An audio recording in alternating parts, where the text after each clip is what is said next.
দীর্ঘ প্রায় 1 বছর পরে আজকে একটু লাউ রান্না করলাম, কারণ আমাদের এদিকে যেহেতু বাঙালি কোনো কিছুই পাওয়া যায় না। তো সাজেলের বাবা 2-3 দিন আগে ফ্রাঙ্কফুর্ট গিয়েছিল শ্যামল ভাইয়াদের সাথে। তো তখন আসার সময় মোটামুটি অনেক বাঙালি বাজার করে নিয়ে আসছে, অনেক মাছ নিয়ে আসছে। তো সেগুলির আর ক্লিপ নেওয়া হয়নি। তো এই ছোট্ট লাউ নিয়ে আসছিল, ছোট ছোট 2টা। তো আমি আজকে মাছের মাথা দিয়ে লাউ রান্না করব।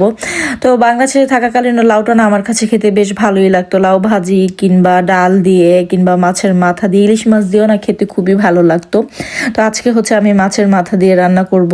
তো প্রথমে আমি একটা মাছের মাথা ভিজিয়েছি, পরে দেখলাম যে ওইটা রিডা মাছের মাথা, পরে ওইটা তুলে নিয়ে আবার আরেকটা আইটেমের মাছের মাথা ভিজিয়েছি। এটা কি মাছ আমি বলতে পারি না, কিন্তু যাই হোক যেটা নামিয়ে ফেলেছি সেটা দিয়ে রান্না করব, কারণ অনেক মাছ নিয়ে আসছিল, তার মাঝখান থেকে কোনটার মাথা বুঝতে পারতেছিলাম না। রুই মাছ নিয়ে আসছে, কাতল মাছ নিয়ে আসছে, তো এগুলির কোন একটার মাথা অবশ্যই হবে।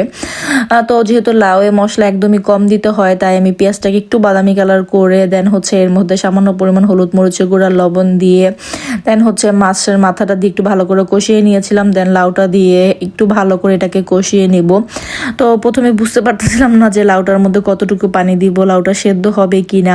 তো আমি একটু বেশি পানি দিয়েছিলাম পরিমাণে, যাতে লাউটা সেদ্ধ হয়ে যায়। পরে লাউটাকে আমি ঢেকে দিয়েছি, আর পাশাপাশি আমি ওইদিকে একটু গরুর মাংস রান্না করব। আর লাউয়ের যে ছিলকাটা ছিল সেটাকে আমি একটু আলু দিয়ে ভাজি করব।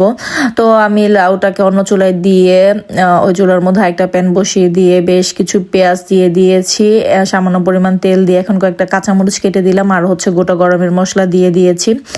তো লাউটা একদমই নরম হয়ে গিয়েছিল। তো লাস্টের মধ্যে আমি সামান্য পরিমাণ জিরা ফাঁকি দিয়ে তারপরে বেশ কিছু ধনে পাতা দিয়ে আর একটু ঝোল কমিয়ে লাউটাকে নামিয়ে নিব।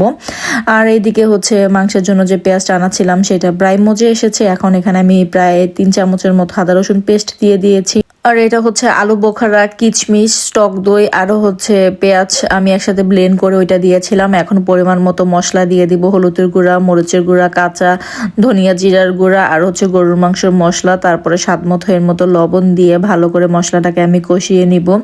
তো অনেকদিন পর লাউটা খেয়ে না এত ভালো লাগলো। তো এটা 2-3 দিন আগের একটা ক্লিপ ছিল। তো লাউটা এত মিষ্টি ছিল, তো আমি প্রথমে ভাবিনি যে লাউটা এত ভালো বা এত নরম হয়ে যাবে বা এত মিষ্টি হবে, কিন্তু লাউটা অনেক ভালো ছিল। কিন্তু অনেক বছর অনেক মাস পরে খাওয়ার জন্য এরকম লাগলো কিনা বলতে পারি না। তো যাই হোক, তো এদিকে আমি মাংসের যে মশলাটা কষানো হয়ে গিয়েছে, দেন আমি মাংসগুলিকে দিয়ে বেশ অনেক টাইম কষিয়ে নিব। আর এই মাংসটা হতে মোটামুটি অনেক টাইম লাগে। তো প্রথমে ভেবেছিলাম যে প্রেশার কুকারে দিয়ে দিই, পরে ভাবলাম যে না থাকে এভাবেই হোক। তো ওটাকে আমি ঢেকে দিলাম। তো আরেকটা প্যানের মধ্যে আমি তেল দিয়ে একটা শুকনো মরিচ কেটে দিয়ে দিয়েছি। এখন পরিমাণ মতো পেঁয়াজ দিয়ে দিব। তো এই লাউয়ের ছিলকা ভাজিটা আমার কাছে শুকনা মরিচ দিয়ে খেতে ভালো লাগে। আর এদিকে পাশাপাশি আমি মাংসটাকে একটু নেড়ে চেড়ে দিচ্ছিলাম যাতে নিচে না লেগে যায়।